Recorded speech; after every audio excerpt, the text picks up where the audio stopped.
Olá, enófilo! Olá, apreciadores da cultura do vinho.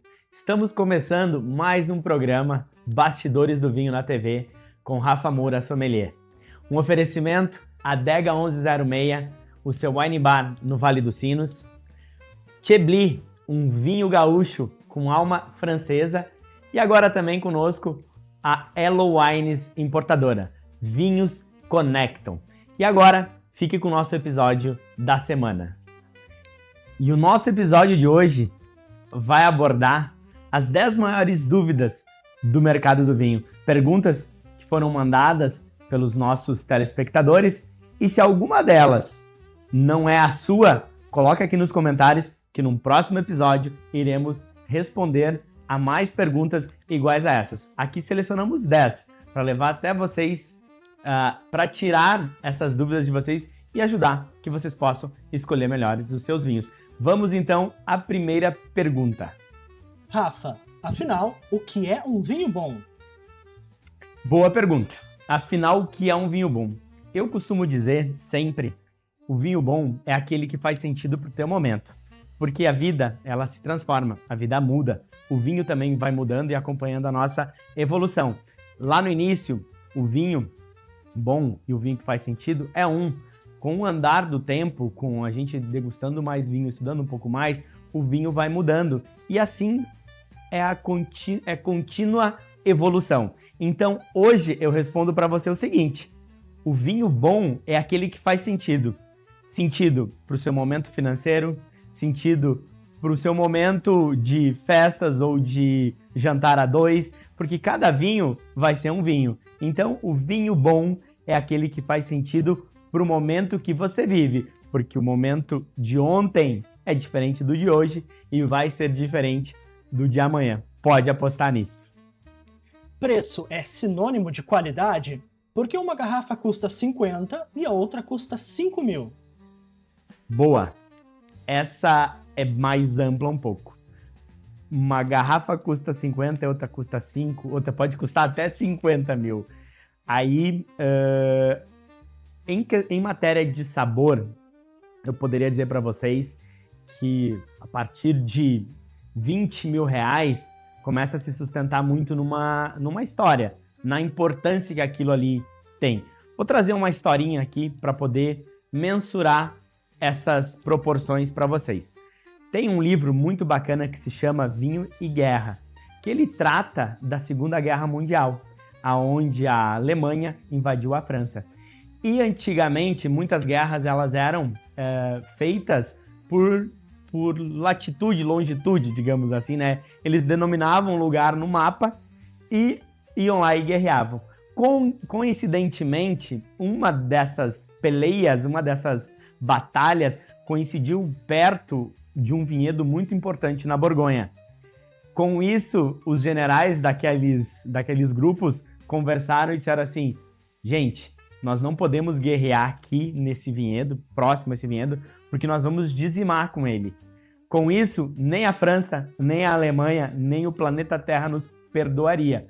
Por conta do quê? E aquele vinhedo produz um vinho que todas as pessoas aclamavam, todas as pessoas gostavam. E se a guerra existisse, eles iam terminar com aquele vinhedo. Agora eu devolvo a pergunta para vocês.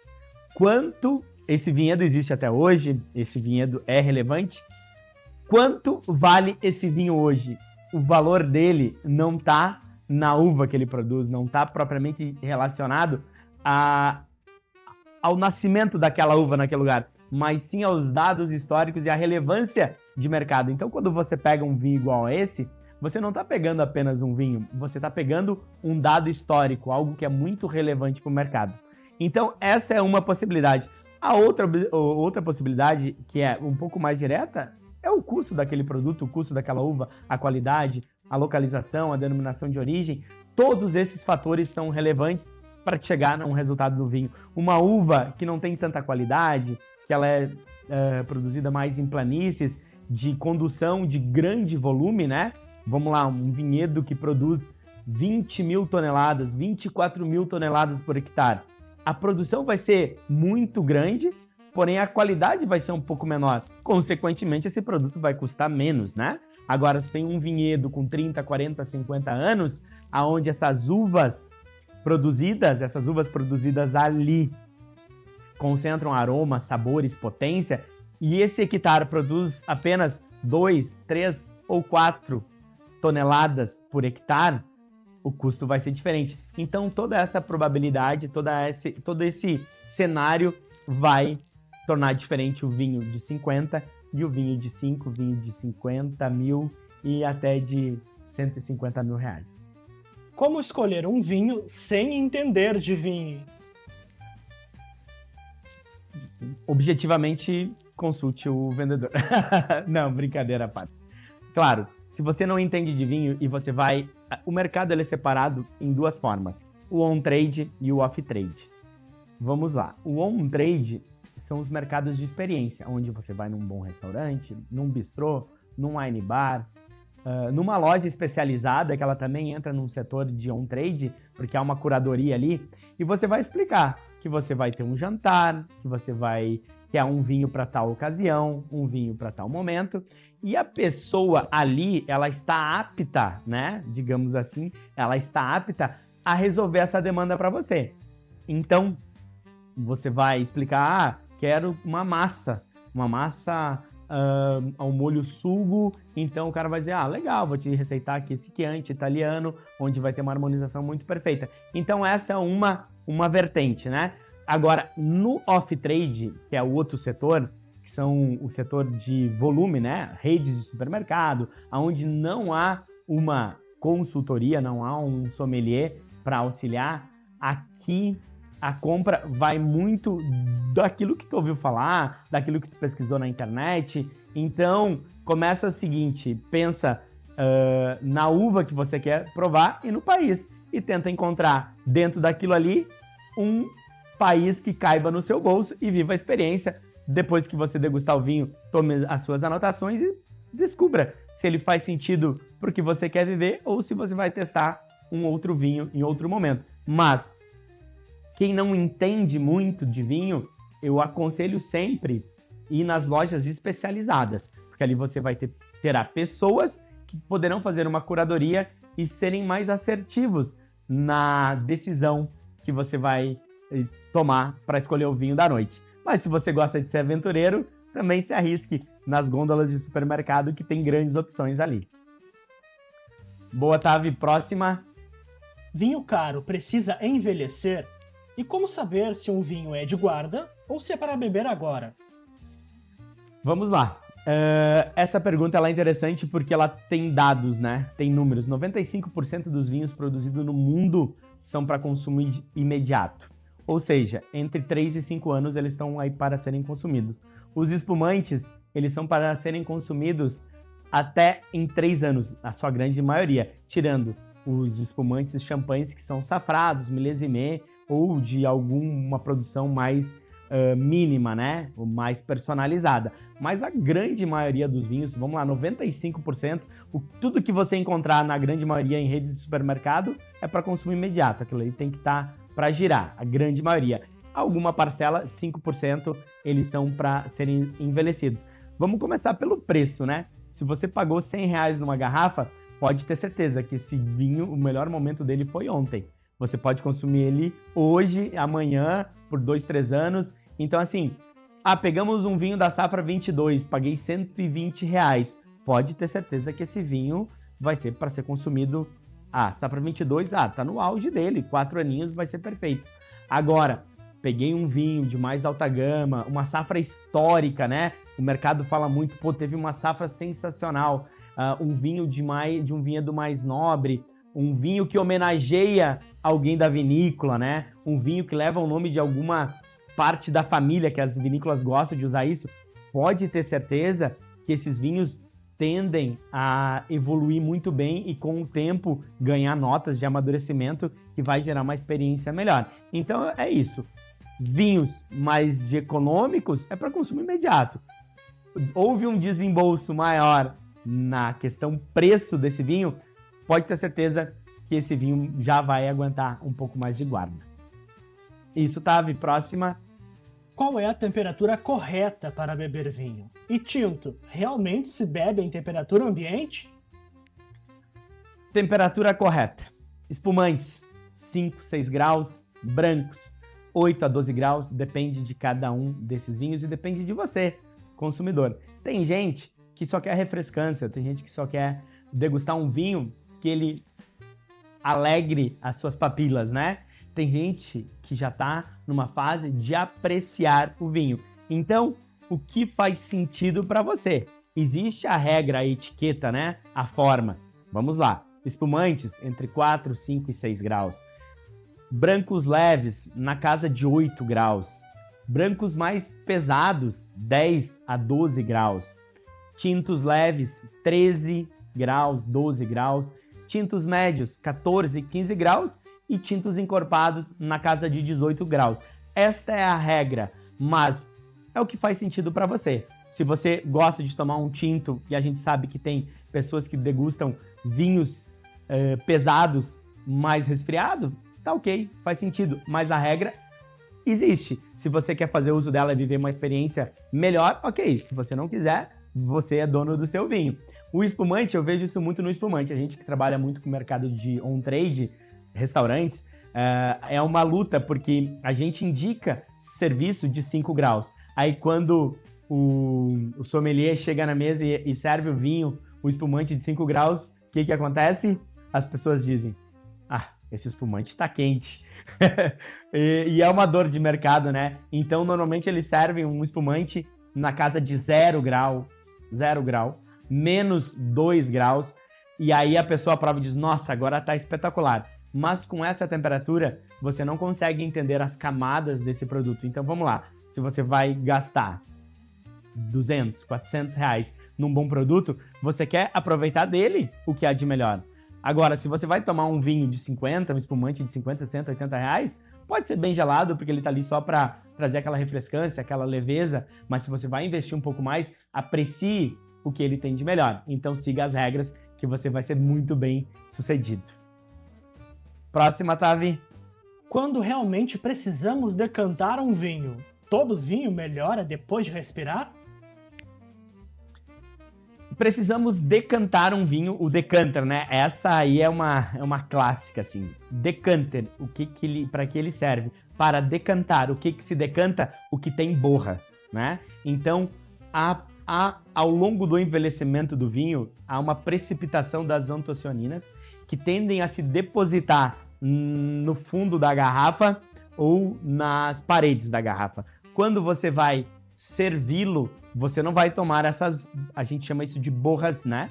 Você não irá tomar as borras, então você decanta isso, é um processo mais complexo, onde há uma iluminação na base, tipo uma vela, e você olha por cima do ombro da garrafa antes de colocar no decanter. Com isso, as borras vão se depositando na curva do ombro da garrafa antes do pescoço, e você derrama somente o líquido e as borras ficam ali. Isso é o processo de decantar. Agora, airar o vinho, qualquer vinho você pode fazer isso. E o oxigênio é um processo degradante do vinho, né? Então ele consegue fazer com que as moléculas de sabor, de aromas se volatizem e você consiga perceber melhor o vinho. Então, Rafa, faz sentido eu decantar um vinho de 100 reais abaixo? Cara, vai ajudar, mas às vezes é um trabalho desnecessário. Por quê? Porque essa própria aeração vai acontecer em taça. Você vai colocar ele em taça, você vai girar, você vai deixar aquela taça respirar, já vai acontecer uma aeração do processo. Agora, comprei um vinho safra 2018, digamos, tá? 2020, já estamos aí em 2026. E eu quero airar, porque esse vinho já não vai ter borra, mas ele já tá ali bastante tempo preso e ele vai receber uma carga de oxigênio tão grande que ele vai se revelar mais rápido. Então, se você, digamos, tem uma pressa para tomar esse vinho, você coloca ele no aerador, não usado como decanter, e sim como aerador, e ele vai se revelar mais rápido. Mas se você for degustando ele de forma mais lenta, mais gradativa, meio que conversando com o vinho, você vai sentir ele se revelando aos poucos. Te convido a fazer essa experiência. A primeira taça que você degusta dele vai ser totalmente diferente com a última taça. Então, sim, o aerador ajuda bastante e o aerador usado como decanter é fundamental para vinhos que têm borra no fundo da garrafa. Próxima pergunta, Tavi. Existe mesmo uma taça certa para cada vinho ou isso virou marketing? Sim, existe taças certas para cada vinho, mas também, às vezes, é a taça que tu tem, né? Não precisamos também generalizar essas situações.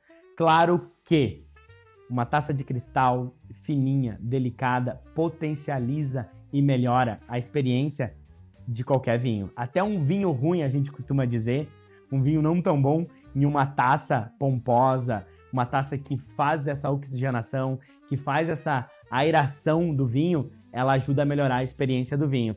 Eu tive em Portugal, numa feira, participando de uma palestra de uma pessoa especialista em botânica, em parceria com a Zeigel, se eu não me engano, era uma palestra especificando a taça para cada tipo de produto. E hoje a indústria das taças é um mercado gigante, ela pensa na taça para o vinho e não só isso, ela pensa na inclinação da sua cabeça na hora de degustar. Tem taça que vai bater no nariz e vai fazer com que o vinho caia direcionado nas papilas de acidez. Tem taça que vai fazer você não erguer tanto a cabeça e vai cair já na palma, né, no dorso da língua e fazer com que você entenda uma percepção. Então, olha como o mercado hoje ele está tão afinado e tão específico, onde existe taças que pensam no caimento do vinho na nossa boca. Então, sim, a taça é fundamental, a taça faz diferença, mas às vezes a gente sabe que às vezes não é tão fácil de encontrar essas taças. Tu pegar uma taça universal, ela já vai ajudar bastante. Uma coisa que vem mudando muito é o uso da taça flute para taça gota, que é as taças de espumante, e muitas pessoas vêm aderindo para degustar espumante em taças de vinho branco. Então eu digo para você uma coisa, se você vê alguém degustando vinho espumante em taça de vinho branco, ela não está correta. Ela está seguindo uma evolução na apreciação de aromas e sabores. Próxima, Tavi. Harmonização é regra ou preferência? Posso tomar um vinho que eu quiser com a comida que eu quiser? Não. Essa brincadeira é muito séria. Vamos lá. A harmonização é regra. A harmonização existe peso e potência, harmonização de contraste. Então, eu sempre parto da premissa que existe uma regra para isso. Você pode fazer o que você bem entender com o seu vinho e com a sua comida, né? Mas a harmonização, ela entra no mundo do vinho para potencializar, para melhorar. Eu sempre digo, harmoniza que melhora. Melhora o próprio vinho, melhora a própria comida. Um dos grandes crimes que o mercado do vinho enxerga, e é uma dor, a gente que estuda vinho, a gente que trabalha com vinho, a gente que entende as camadas que o vinho te apresenta na hora de você harmonizar por similaridade, o aroma e sabor que tem na comida, encontrar o aroma e sabor que tem no vinho e esse peso e potência da comida com esse peso e potência do vinho se encaixam e os dois terminam junto no paladar, criando um equilíbrio, criando uma simbiose muito perfeita, onde nenhum chega primeiro que o outro e nenhum termina primeiro que o outro, né? A clássica é sushi com Malbec. Gente, não dá. Gente, não dá sushi com Malbec por conta de um sushi de arroz, ok, com base de arroz, talvez aqueles que são os hot, os fritos, até dá. Mas quando você coloca peixe cru, ele gera um contraste muito ruim no paladar, que é um gosto metalizado, porque o tanino das uvas tintas, eles não casam, eles não harmonizam, eles não ornam em nada com o peixe. E isso gera uma briga, um duelo muito grande no teu paladar e termina com aquele gosto extremamente metalizado. Às vezes as pessoas não têm a habilidade para reconhecer isso, mas você que está vendo o nosso programa, que é acostumado com as nossas informações, a hora que você provar um sushi sashimi, qualquer produto que seja de peixe cru com Malbec, preste atenção, vai dar aquele gosto metalizado, metálico na boca que não casa bem. Minha recomendação sempre para sushi é rosé. Rosé, tu tá jogando numa zona muito gostosa, seja um rosé espumante, seja um rosé de vinho tranquilo. Eu gosto muito de harmonizar vinhos rosés com sushi. Então fica aqui uma dica. A harmonização é coisa séria e tem que ser pensada na hora de executar. Tavi, próxima pergunta. O que realmente precisamos saber para ler um rótulo de vinho? Complicado. Essa pergunta nós teríamos que especificar um país, especificar uma legislação, mas eu vou pegar a Itália como uma referência, onde a gente tem vinho de mesa, IGT, aí depois tu tem DOC e DOC-G. Essa pirâmide, você precisa entender que o vinho de mesa, ele é o vinho genérico, um vinho sem grandes legislações, sem grande fiscalização. Ele pode ser produzido em toda a Itália e levar esse nome, tá bem? Aí depois, quando tem um IGT, se chama Indicação Geográfica Típica. Quer dizer que aquela região produz um bom vinho. Então, você vai... Quando está escrito isso no rótulo, significa que ele foi produzido naquela região. Por exemplo, região da Puglia, né? Toda a Puglia vai ter um IGT que se chama Puglia. Então o vinho não vai vir do norte, não vai vir da região da Campanha, não vai vir da Toscana, ele só vai vir da Puglia. Depois os DOC, eles já são mais específicos, já começam a ter regiões e comunas e também um critério de fiscalização maior para a qualidade.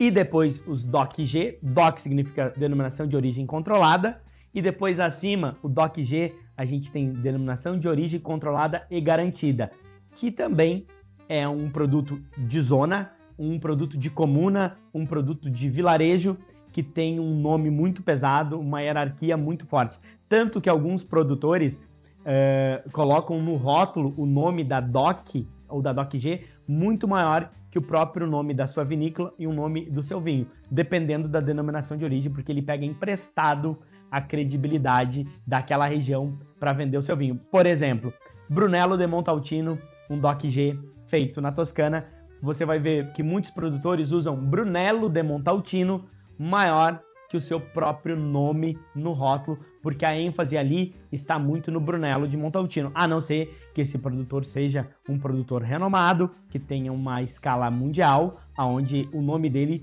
tem um peso parecido com a denominação de origem, aí ele vai colocar o nome dele maior ou vai equiparar. Mas a ideia é você entender que existe hierarquias. Então, saber que o vinho de mesa, o IGT ou IGP, vai subindo e quanto menos letrinhas tiver, mais caro esse vinho vai ficando. Então, DOC, DOC-G é muito mais letrinha do que vinho de mesa. Então, basicamente é isso aí. Mas esse conteúdo é muito amplo, acho que a gente vai fazer um conteúdo aqui no canal específico sobre algumas denominações de origem, sobre pegar um pouquinho sobre cada país para levar até vocês um conhecimento melhor dessa pauta aí. Boa, Tavi. Próxima. Quanto realmente é preciso entender de vinho para beber bem? Bastante. Bastante. Beber bem significa estudar bastante, né? O vinho, ele precisa de 2 pilares, que é o estudo e a litragem. Os dois andando junto, você vai conseguir entender o mundo do vinho, porque o mundo é muito amplo, né? Imagina, a gente produz vinhos no hemisfério sul, hemisfério norte, em todos os continentes, bem dizer, do nosso globo terrestre. Alguns lugares hoje, devido ao aquecimento global, que não era produzido vinho, está sendo produzido por conta de um aquecimento que a gente está tendo, e a uva vem se desenvolvendo melhor ali, que outrora não se desenvolvia. E então, estudar e entender ajuda muito você a beber melhor. Então, o estudo é fundamental, assistir vídeo, trocar informações, perguntar quando não se sabe, vai ajudar com certeza a você beber melhor. Eu, uma vez, quando não entendia o pouquinho que eu entendo de vinho, estava numa situação e não quis pedir o vinho, e eu falei, vou pedir esse aqui qualquer mesmo. Quando chegou era um vinho doce e eu não sabia, e eu tive que tomar aquele vinho doce sem gostar do vinho por conta que me faltava conhecimento. Então eu bebi mal por falta de conhecimento. Então conhecimento nos dá a capacidade de beber melhor, com certeza. Próxima, Tavi. Pergunta bônus, Rafa. O quão bom e de destaque são os vinhos brasileiros atualmente no mercado? Nossa, os vinhos brasileiros estão surfando uma onda maravilhosa. A gente que está no mercado todos os dias, entendendo essa operação, como ela acontece, eu trago aqui para vocês um dado que ele é cirúrgico nessa pergunta. Antigamente, você quando viaja, você quando vai para a Itália, você quando vai para a França, você quando vai para a Espanha, conhecer Barcelona e todas aquelas regiões maravilhosas que existem, né, no Velho Mundo, qual vinho você toma? Você toma o vinho na Espanha, você toma o vinho espanhol. Portugal, você vai no Alentejo, você degusta o vinho do Alentejo. O que acontecia no Brasil? O Brasil não tinha uma característica específica, né? Não tinha um DNA ainda latente como é hoje, e as pessoas vinham aqui e tomavam vinho que era produzido lá. Né? Muito vinho bom também, mas produzido lá.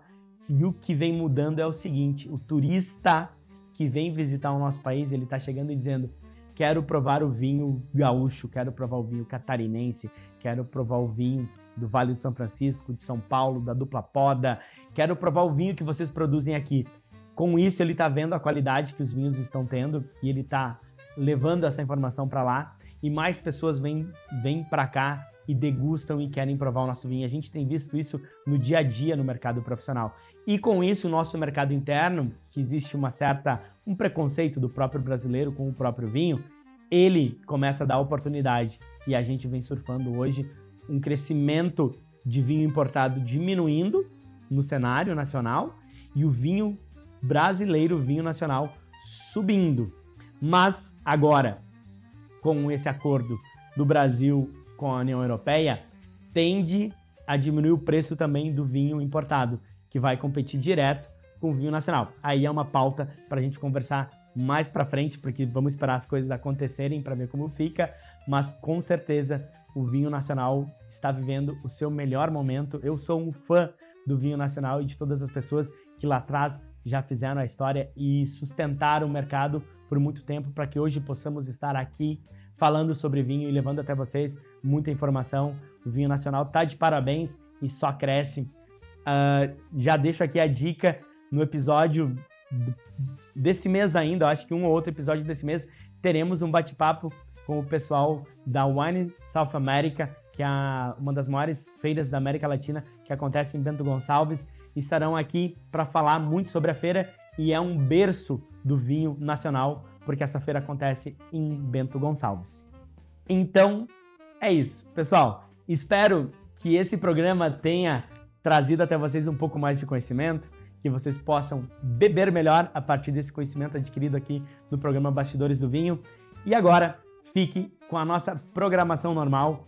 Um bom restinho de domingo a todos.